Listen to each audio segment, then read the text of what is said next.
power of storytelling.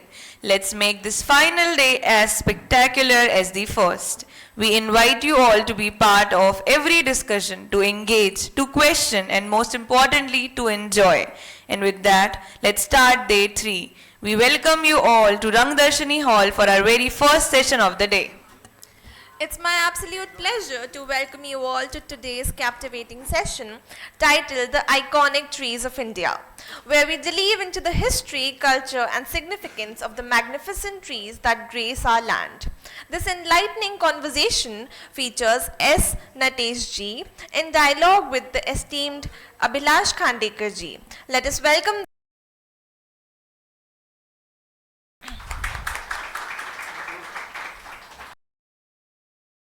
that we are about to witness is sponsored by CRF, that is the Chintan Research Foundation. The trees we encounter every day are not just mere elements of nature, but they are living witnesses to the vast and vibrant history of our country. As the saying goes, no two trees are the same. Each one is unique and a testament to life itself. Today we explore how these trees are not just a part of our landscape but also guardians of culture, history and folklore. Before we begin with the session, let me introduce to you our distinguished guests for the session. S. Natesh ji. He taught botany in the University of Delhi for nearly a decade before moving to the Department of Biotechnology for the Government of India. Natesh ji received Biospectrum Lifetime Achievement Award for his contributions towards taking Indian biosciences sector to new heights. A new plant species has been even named in his honor. Currently, he is an honorary fellow at the Ashoka Trust for Research in Ecology and Environment. We are glad to have you with us, sir. And with him, we have Abhilash Khandekar ji, whose expertise and insights will guide this conversation and help unravel the mysteries and stories that these trees hold within their branches. He is a veteran journalist for over 42 years in print and electronic media. Born in Mumbai, he began his professional career as a sports journalist with Free Press Journal in the early 80s. He later shifted to political journalism and joined Hindustan Times as its head at Bhopal, and then went on to become the editor of Dainik Bhaskar. Widely travelled in India and abroad, Mr. Khandekar has authored 2 books on politics and history and 3 on birds, latest being Birds of Bhopal. He founded the Nature Volunteers at Indore in 1992. Khandekar ji was elected as the president of the Indore-based MP Cricket Association in 2019. He has anchored popular weekly environment programs on Lok Sabha TV in Hindi by the name of Astitva. So we have these amazing speakers with us. So now without any further ado, let us begin this enriching conversation about trees and how they shape our culture, history and future. Can we start the session with a huge round of applause for them? Thank you, thank you. Good morning, friends. I welcome Shri S. Natesh ji, who now lives in Mysuru, and he has come all the way for this Bhopal Literature Festival, of which I am also an organizer and a discussant today. And when I got to know that such a book has come out in the market and written by a very qualified author, I was tempted to read it, and the publisher sent it to me a couple of months ago. Then I wrote a review also. And I am amazed to see that Natesh ji spent about 8-9 years in spotting such iconic trees.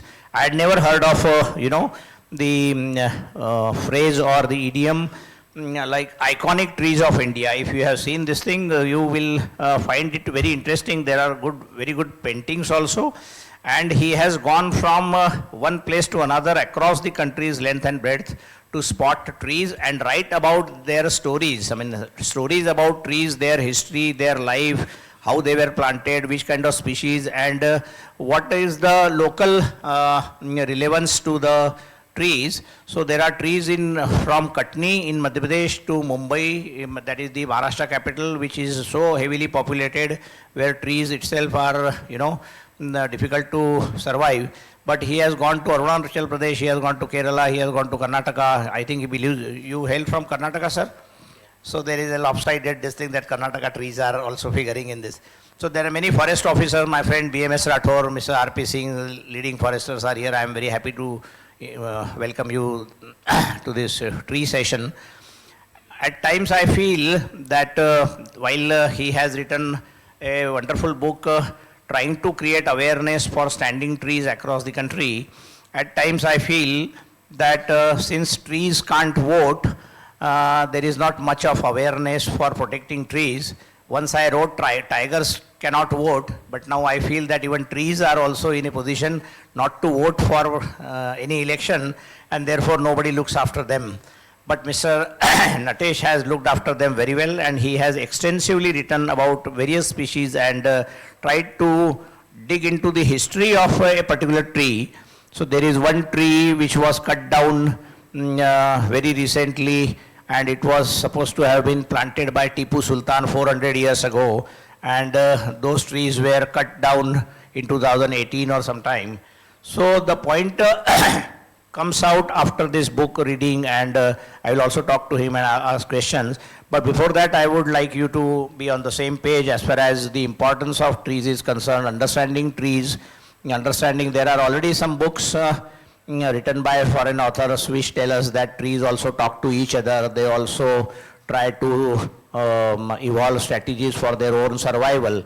Yet with the speed of urbanization in India and clear-cut neglect for protecting trees, that gives us a challenge to how to protect trees. And in school days we were told that the trees are important for various reasons. They give us oxygen, they are the reason for our survival. But today when we see a lot of development happening, 4 days, last week I was in Harda, and I saw one road going from Indore to Nagpur, new road, and large amount of trees, but I can't even count them, have been felled to make that road. And that is not only of the story of Madhya Pradesh, but that is happening across the country, where highways are being built and new roads and power stations, and trees are being cut ruthlessly, not only for only highways but also in our cities. So about 2 years ago, some old trees were being cut in Indore. So some concerned citizens came up, and very old trees, and they did a chipko to save the trees. And Housing Board of Madhya Pradesh was coming up with some scheme of housing, and they were just not bothered about the historic and I can say iconic trees of Indore. So people went there and actually did the chipko this thing to the trees, and so far they have been able to save the same trees, but we don't know when they will be cut. Bhopal is also showing a distinct decline in the tree cover, and data collected by scientists show that decadal loss of trees in Bhopal is very alarming. So having said that, sir, now I would request you to tell something about the book by yourself, and then I'll ask you some questions so that we can make this session more interesting and help grow the number of tree lovers in Bhopal and other places. Thank you. Thank you, Mr. Khandekar, and a very good morning to all of you. Am I audible? First of all, let me express my thanks to the Bhopal Literary and Arts Festival for having me here. Basically, this is a journey, a personal journey of my own growth as I started on this project. I have always been interested in plants from childhood, but it was not until my college days that I decided that I would become a professional plant specialist. I taught in the Delhi University for a decade, and then I moved to the Government of India with the Department of Biotechnology. When I superannuated from that place in 2012, I ended up in a place called the National Institute of Immunology.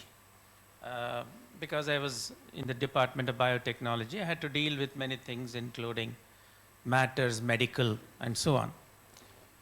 So while there, this campus is so beautiful with eclectic mix of exotic and natural trees, and you don't know where the buildings end and where the surrounding nature begins.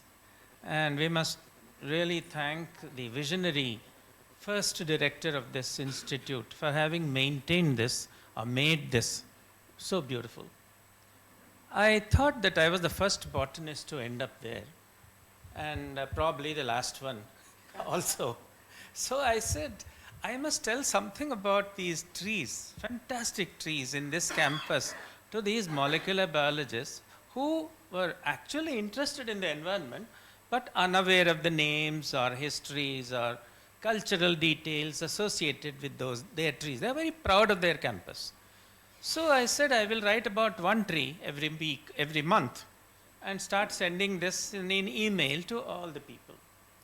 And it was very well and warmly received, and I was very heartened to note that they welcomed and encouraged me to do this every month. I must have done this for 3 years while I was there. Everything was going well. I was doing some tree walks and so on. Then I started getting some very troubling questions of my own. I am telling them about these trees. How much do I know about trees of India? Which is the oldest tree in India? Which is the largest or tallest tree in India? Which trees have made a great impact on our history, our culture, our religion? Which is the most botanical oddballs among plants in this country? Such questions. And I started digging the literature, and I found that the answers to these questions are not really easy to find. As a botanist, I have been teaching botany for some time, and we never teach these things to our students. And thank you. We never teach these things to our students. The trend is, of course, to look at trees as a species, more like a sack of potatoes. You don't look at individual potatoes in that sack, it's just a sack. So, but foresters do look at individual trees, plus trees mainly, in their domains. But their interest is limited to the size or age maybe, but they don't get into history or culture or community connections of these trees and so on and so forth. So I think somebody, I thought, should look at this aspect. And I was the wrong man, perfectly the wrong person to do it, because I was already 65, retired from the government. And then I was alone. I didn't have a grant. I didn't have a team. And how would I do that? I said, it's not possible. Then, I thought, okay, let me start somewhere. As they say, the first journey to the moon begins with the first step, right? So I started gathering my notes and then found that, it's very fascinating. And many of these answers I didn't know in the beginning at all. It took me several years to do this.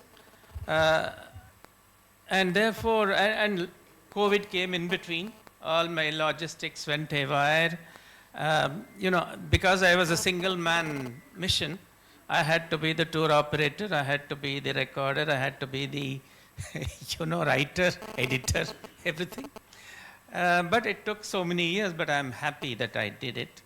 And I wouldn't trade this absolute pleasure for anything else. I have toured the length and breadth of this country, met all sorts of interesting people, anthropologists, architects, foresters who are very kind, and you would be surprised how eager people are to share their knowledge in this country. And that cliche, unity in diversity, it really came home to me in a very personal manner, and I think it's a great country. I have learned so much during it. So let us give him a big hand that after retirement he did not allow the spirit to die down and wrote a beautiful book and added to the very scarce kind of tree literature in the country.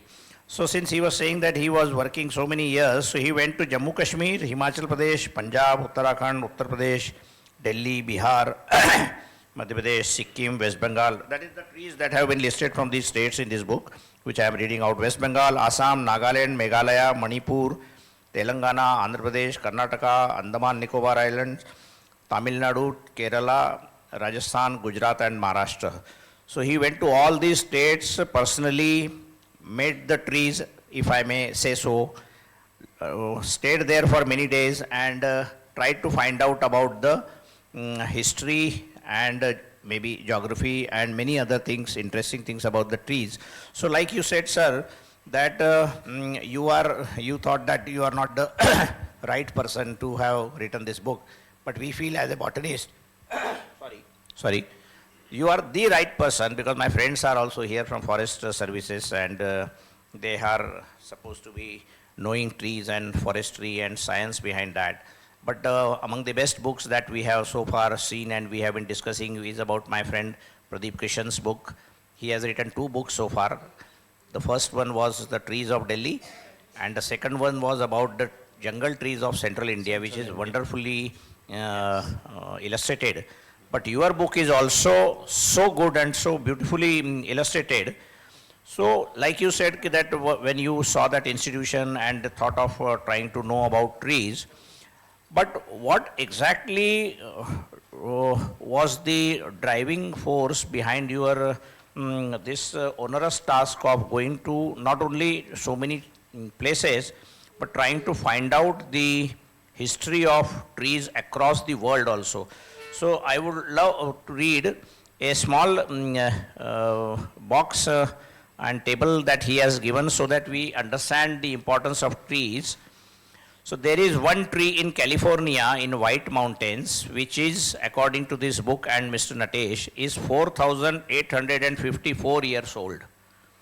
There is another tree in Chile, which is 3,622 years. There is another tree in China, which is said to be 2,230-year-old trees. So which means that people have been maintaining and looking after trees. So what is the scenario in India, sir? Just a small footnote to that list.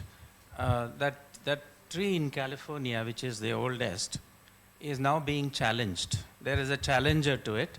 A tree in Chile is perhaps 100 years older than that. And soon, this bristlecone pine will be second oldest. That's the whole charm about science or anything. Records are meant to be broken, right? So tomorrow, as you go and look for more trees, whether in India, whether in Chile, or whether in the US, you will break records. Your question So my question was that while there are many old trees, what is the scenario in so India? what is the scenario in India? Okay. And I mean, as far as the old trees are concerned, Yes. See, again, I will say that iconic trees for me don't only mean old trees. That is one of the criteria. It could be age is one criteria that I have used. Dimensions, physical dimensions, the tallest, the largest, the broadest, the largest canopy, etc., etc. That could be the third criterion. Botanical oddities, as I said, a very rare introduction, which I have listed some trees of which there is only one specimen in India.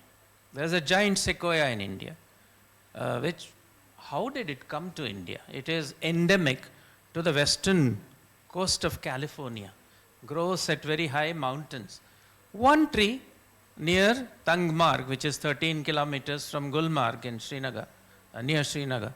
How did this tree come to India? Nobody seems to know who introduced it, who brought it, and why has it survived? Because although it produces cones, it doesn't produce seedlings. So it is doomed to, die, and then we won't have this tree. There is another tree, which is a double coconut tree in Calcutta, Botanic Garden. This tree is the only one in the entire country. If you go to Sri Lanka, Paradenia Botanic Garden, there are avenues and avenues of double coconut. We have just one tree. And how old that tree is, sir? The Double coconut? Double coconut. This was it was about 130, 140 years old now. It's on its deathbed now. It produced 2 seeds, or 2 fruits. And incidentally, the fruits are about, what, nearly 27 kilograms, one fruit. Much more, 10 kilograms more than they checked in baggage in most of our airlines. If you took one double coconut, you are done. So, the largest known fruit, other than some pumpkins and so on, which are cultivated in nature, is the largest fruit. So, and this is a female tree. Unfortunately, double coconuts are male trees and female trees. They tried to get pollen from Sri Lanka and pollinated. They didn't succeed. And finally, they got pollen from Myanmar Botanical Garden and then pollinated it. 7 flowers showed signs of getting into fruiting. Only 2 survived. And those 2 fell down about 3 years ago. And they are trying to germinate those fruits. But so far, there is no news that they have succeeded. So this tree is also on its last legs at the moment. So there are such oddities, single introductions. How we know the history of the double coconut because the botanical garden has maintained it. The British people who started the garden have records meticulously kept. But was there no tree, this double coconut, before this tree was spotted? There was no tree in India. in India? Not at all. That is So, something amazing. There are such odd trees here. So that takes me to my next question. How did you select these 75 sentinels from your own initial list of 300 odd trees across the country? And please tell us about your experiences to remote areas. Somewhere I'm told, I read this in the book, that your camera was stolen, somewhere you were attacked, somewhere you had bleeding because of the surrounding biodiversity in tough areas in, was it Arunachal Pradesh? It was in Meghalaya? Nagaland. Nagaland. So, how did you, because there are so many trees in the country, and even if you say they are being cut, how did you finalize and settle on 75 trees, which are now really iconic trees? They have been recorded for the posterity now. So basically, when you start a project, you always make a potential list of trees. And when you make that list of 200, 300, 400, whatever, this keeps on going. As you keep coming to know more trees, you add to this, and it keeps growing even now. Every other week I learn about a new tree from every state in the country. Because now that friends know that I have written this book, I am interested in it. And also through other sources, I do my own research. So the 300 number is not. I have been going to Kalagoda area because I am born in Bombay, but otherwise I have been going to Kalagoda area. There is an interesting development that, like Mr. Natesh says, when I read this book, and I was in Kalagoda about 15 days ago, so the 2 trees that he has mentioned about in Bombay, I went looking for them. I went once, twice, I could not locate them. There were a number of trees, not very dense forest, that is near this Bombay Natural Research Society. So I had a work in Bombay Natural Research, so I went there. And then I took the photographs and I stood there, took the photograph and sent to Mr. Natesh to that. Yes, I have read your book and I am now spotting that those trees. Are they mahogany? They are. They were planted by David Livingstone, the geographer who discovered the origin of the Nile on his visit to Mumbai. He was the guest of the governor at that time. Anyway, you will find many such interesting stories about this book. So I was talking about that list of 300. That doesn't mean anything. It could be 500. But firstly, there is a constraint about a book. Correct. It can't be, endlessly you can't thing, have it. Right? Very right. That was one issue. Second thing is, I have used 4 criteria to decide which ones will get in and which ones won't. Firstly, the tree has to be truly outstanding in some way for some reason. Secondly, it should have a very compelling story to narrate and resonate with my readers. The third is I should give enough species representation. Suppose I had 20 banyan trees, 20 neem trees, or 20 African baobabs. I can't put all of them into this book. So I must give adequate diversity of the species. And lastly, I must give enough geographical representation to the whole country to the extent that was possible. There are areas which I have not been able to go to for obviously Several reasons, you know. One is logistics. Uh, there was this COVID. You need people to line up at the other end. And the Language is a problem in many of the states. I can speak a few languages, but I can't understand everything. So everything has to align before you go and, you know, undertake a project like that. So I'm sorry that I haven't got a single tree for Morissa. It's a wonderfully great place. yeah. Jharkhand. I have Jharkhand. lists of plants with me, but I couldn't put them into this. But hopefully, I may come up with another tome if the interest keeps me. We definitely extend our good wishes from this hall for the second edition of this book. Thank you. Another 75 or maybe another 100 books. Maybe. So that is one aspect. The second thing you asked me about was my experience of going to some of the remote areas. One of the trees that I remember very, I can't forget that tree, is because I could not see it.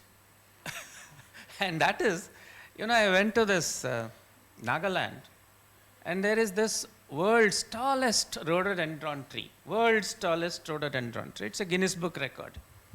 And this is in a mountain called the Japfu Mountain, and very close to the capital, Kohima. And this is the second tallest in the state, because the first one is Saramati, Mount Saramati. And this tree was there, and we went to this person who discovered the tree, an Angami Naga person, who was older than me by about 4 or 5 years at that time when I met him. And we asked him, would you be willing to go with us to show me the tree?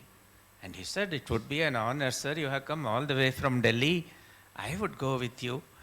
We said, fine. How long will it take?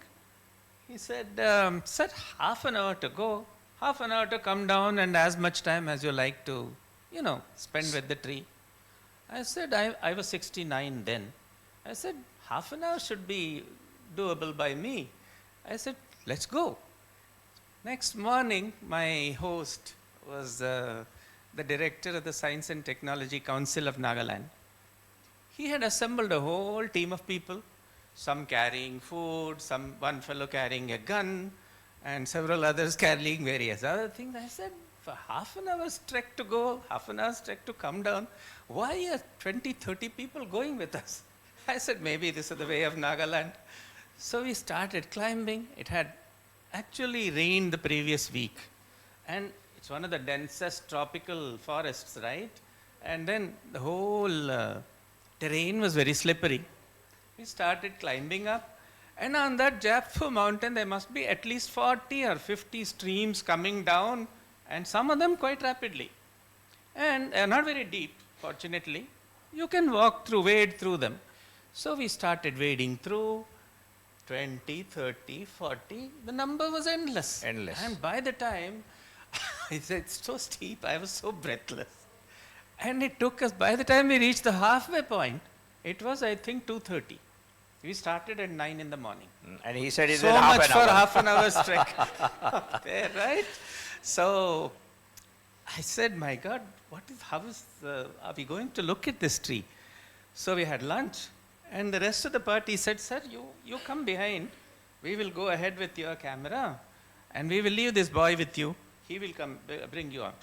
I said, fine. We started trekking. I was more breathless. I fell down so many times. And then 4 o'clock, no sign of the peak, No sign no of the sign of the rhododendron. And my phone had charge and no signal. But the boy had a phone which had signal but no charge. So either way, we couldn't communicate with the people who had gone ahead of us. So how do we? It's a huge jungle, basically very dark. And in Northeast, you know, by 4 o'clock, everything turns dark anyway. Darkish, anyway. So somehow we reached a clearing and made a contact with those people and said, they said, don't even try to come up because you are still 1.5 hours away from the tree. Oh my We have God. managed to reach the tree. We have taken some photographs for you.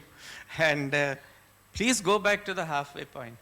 By that time, I was half dead anyway. Oh. Because I couldn't move. I couldn't keep one foot next to the other. By the time we reached the halfway point, I was ready to collapse. And to add to this misery, while we are wading through all these, at least 40 leeches on one foot, 40 leeches on the other foot. Oh. And these leeches in Nagaland also climb up on trees apparently. And I had leeches here, everywhere. And these people came back by 8 o'clock in the night, pitch dark. I said, sorry, I'm going to stay in the halfway point. It's just a thatched roof with 4, pillars. This host of mine said, sorry sir, impossible, because there are occasional tigers, panthers are there, leopards may be around here. We can't leave you. I said, leave this guy with the gun, he has done nothing since morning. So, I said, no sir, morning you won't be able to lift your own finger, let alone your feet. I said, how do we go in this dark? It was nearly, so pitch dark outside. He said, I am getting 4 more people from Kohima. They will bring and physically take you. I said, how is that possible? So somebody came and cut a huge bamboo. And one fellow's holding that end, one fellow's holding the other end. I am holding in the middle with another walking stick with me and putting one step to the next and wading through these streams again. Areas. By the time we came down, it was 1:30 in the morning in the pitch dark. I couldn't even see that blessed tree. After all. So one doesn't realize after seeing this wonderful book that the travels of the author, how difficult it was for him to, what he has created for us to read and be grateful to him. So sir, my next question is that you have mentioned that other tree lovers, researchers can also come up with their own list beyond the 75. Do you think there can be common, more detailed list and documentation of many more iconic trees in near future? Because this word, frankly speaking, I heard it for the first time. I have got many tree books, but I have no such books which talks about iconic trees even of India or abroad. Okay. So how will this exercise that you have so painstakingly undertaken will go forward? That's a very good question actually. Every country has very remarkable, unusual trees. You may refer to them by various names. Such trees have been referred to as heritage trees, iconic trees, remarkable trees, champion trees, legacy trees, and in fact, if you dig the literature, there are at least 60 names attached to such trees, if you look at various books from various countries. I chose the word iconic because to me they were really representative icons and shared of our legacy, because we relate to them, they relate to us. Trees speak to our souls anyway. So you could choose heritage trees if you'd like. You could choose any one of those names. If you looked at developed world, most of the developed countries have a wonderful understanding of their heritage, living heritage. And there are beautiful books in various parts of the world which describe their own heritage and iconic trees.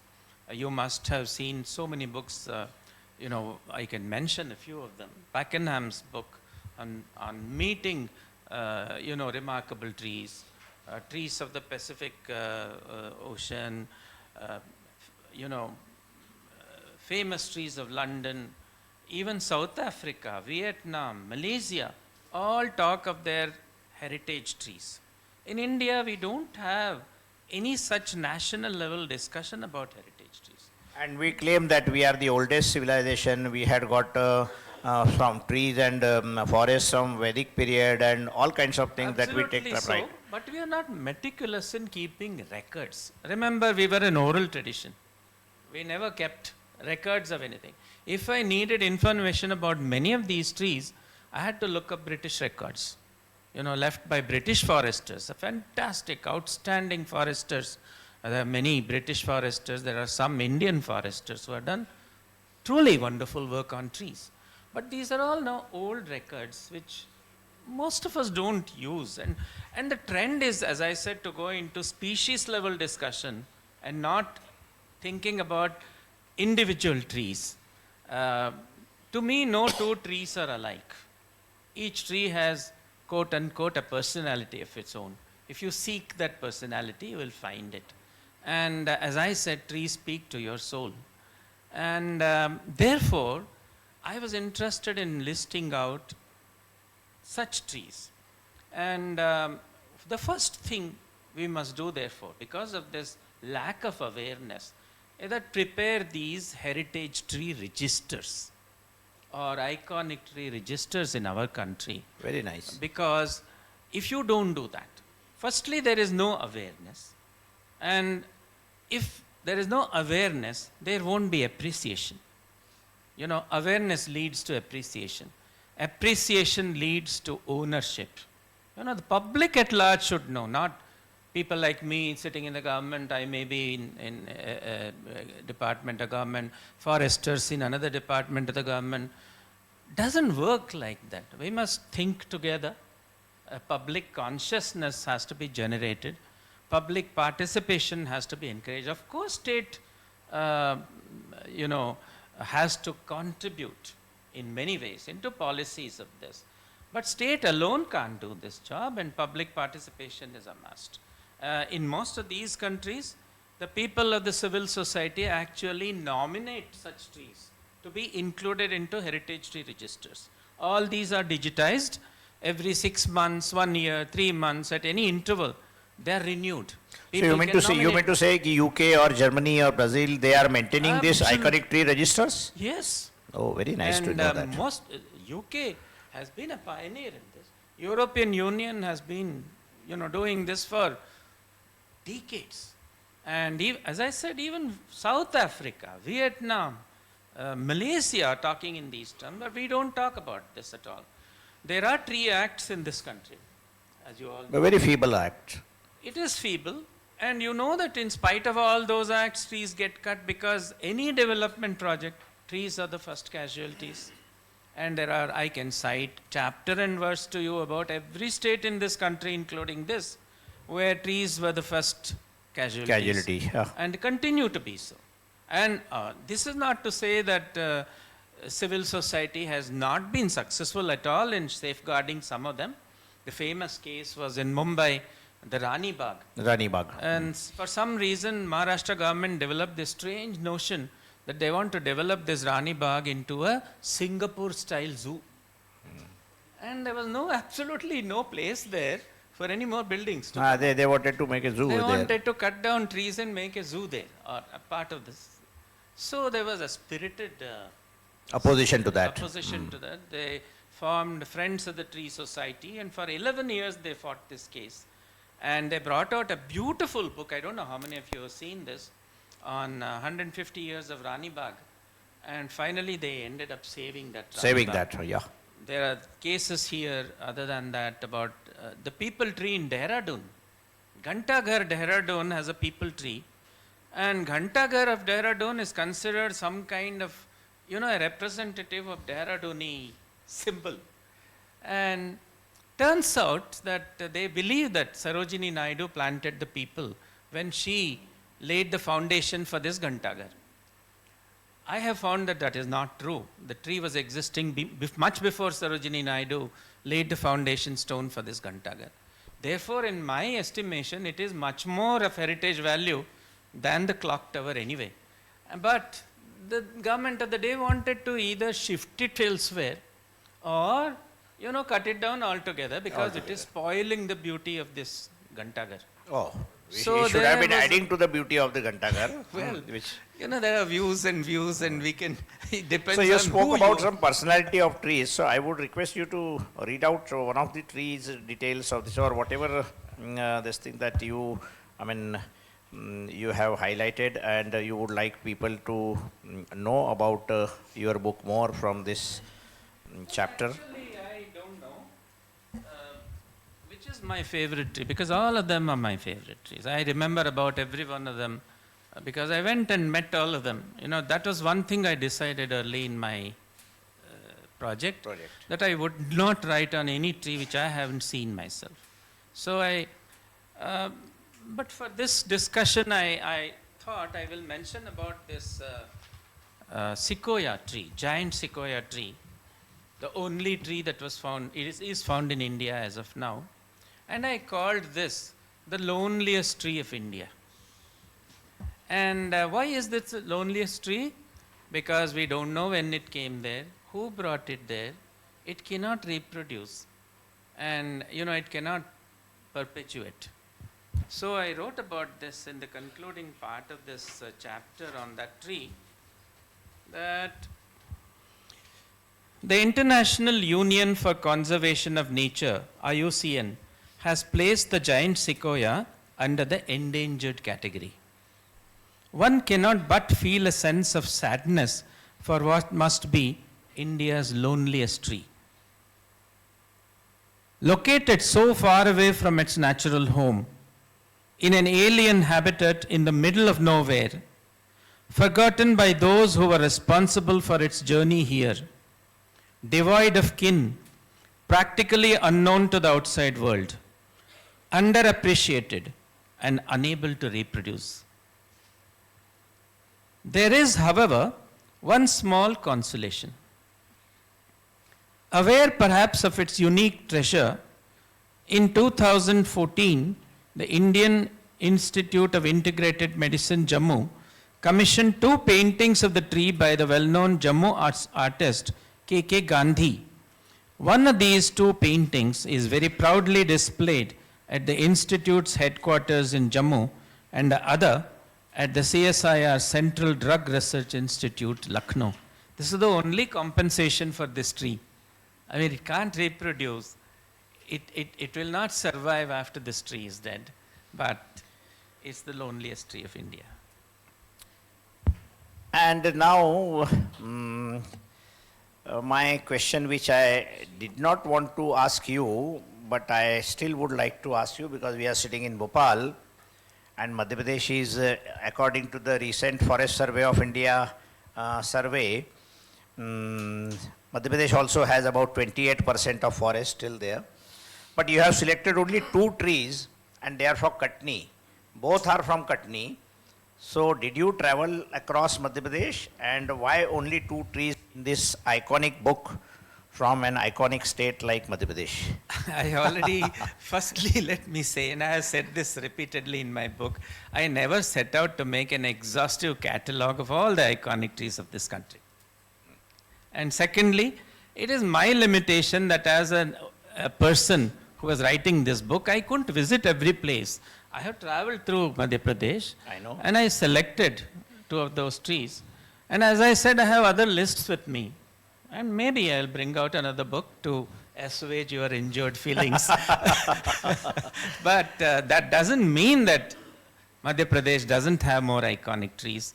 My advice to these youngsters and all of you would be, please prepare district level registries. Please prepare state level registries of your own. Every state should come up. And then we can lead that up to a national level registry of India, of heritage trees. So would you like to tell our audience about the 2 trees of Madhya Pradesh? One is this tree.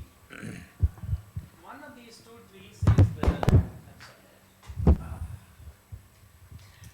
one is a tree on which the British used to use this tree as gallows for hanging thugs.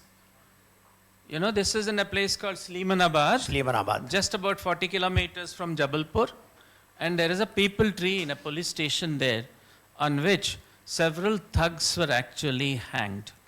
And that is one tree. Very interesting history, but now we are running out of time. I see 2 minutes.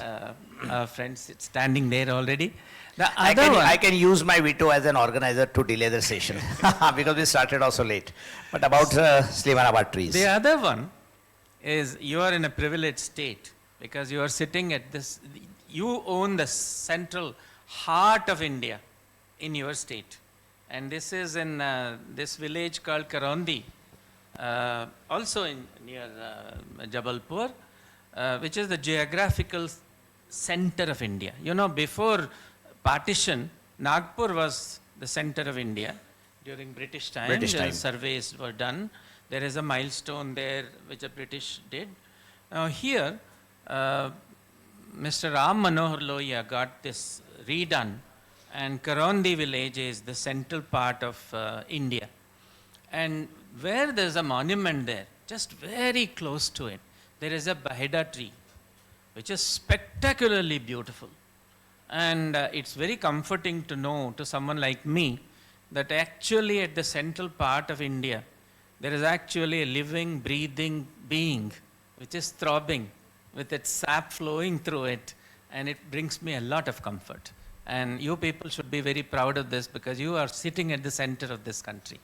Thank you, sir. So the importance of books is that after I wrote this review of this book in my newspaper Lokmat Times and I sent it to some friends, one of the former SDMs of Sleemanabad, what is that name? Sleemanabad, in Katni, he is now senior IAS officer in Government of India. He wrote back to me that I was an SDM, but I never saw these trees, and now I will go back to see and I will go back to Katni and look for the sea. So this is what is the awareness. Look at any blog, nobody mentions the tree.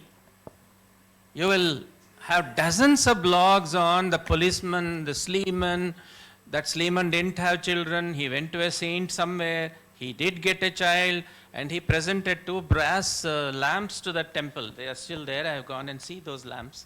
So all of this there, but not a word on this tree. So let us give a big hand to this iconic author of the book called Iconic Trees. I thank you very much, sir, when we are running out of time, so thank you very much. Hearty congratulations once again for writing such a wonderful book. Thank you so much, sir. So before we move forward, I would request you all to give a huge round of applause to a speaker and moderator. Now we would like our audience, if they have any question to ask to our speaker, yeah, we'll allow 2 questions.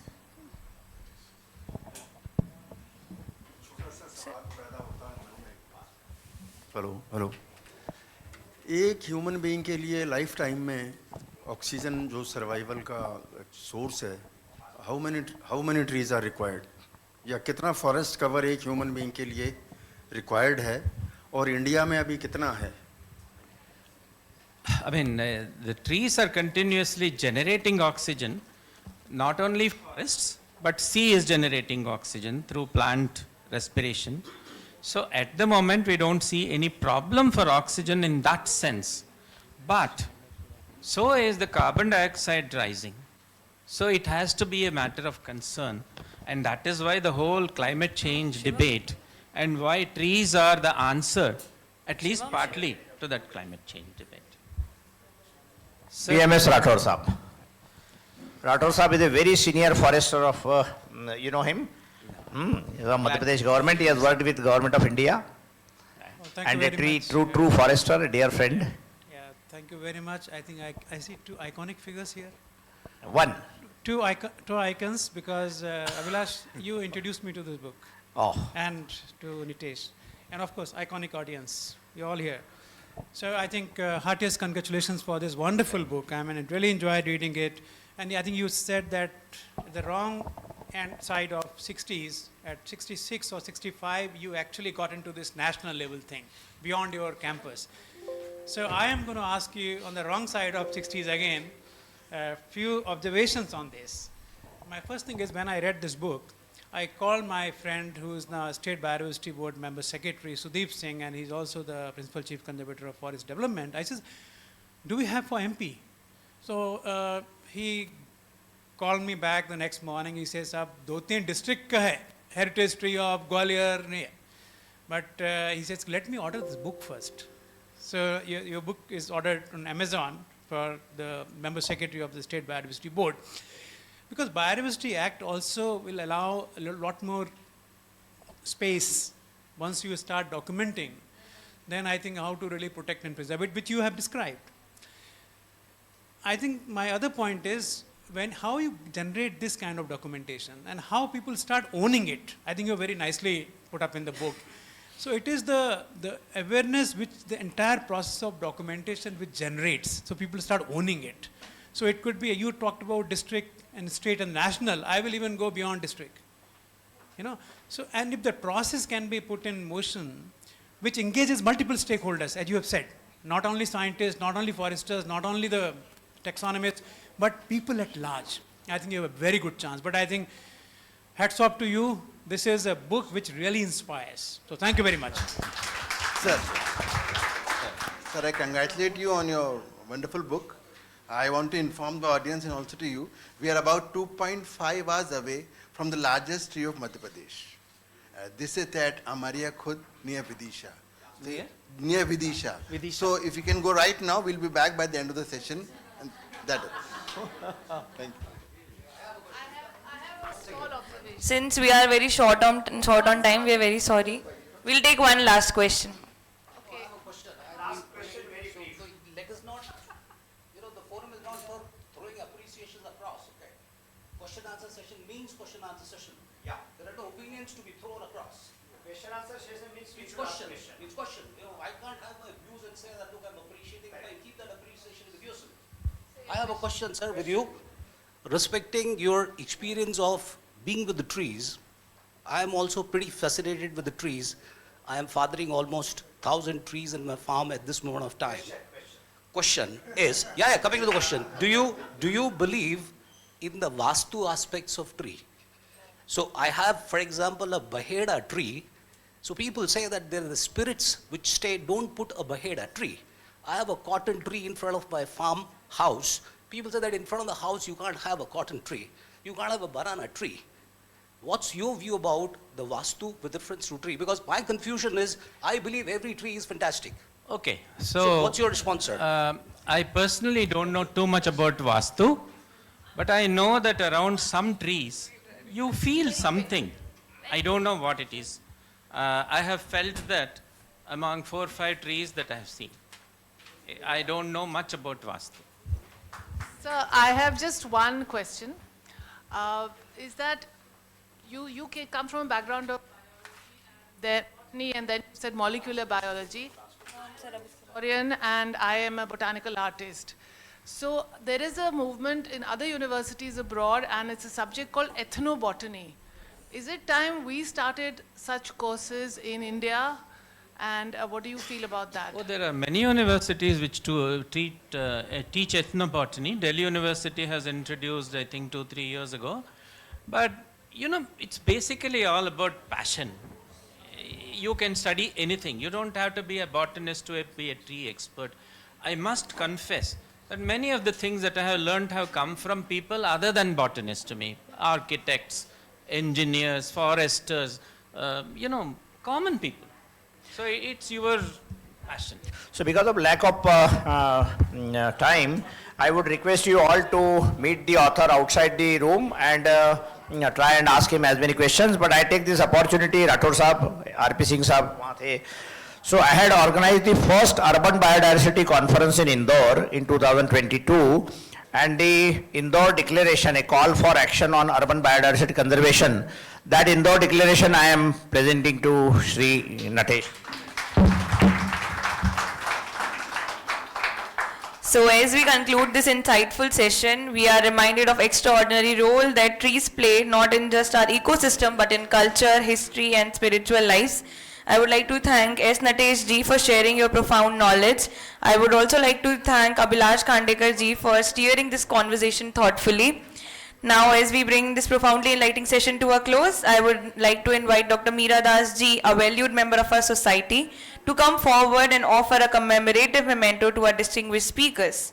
This gesture serves as a heartfelt expression of our appreciation for their contribution and insights. This artwork has been masterfully created by Padma Shri Bill artist Bhuri Bai for BLF 2025. Let's have a huge round of applause.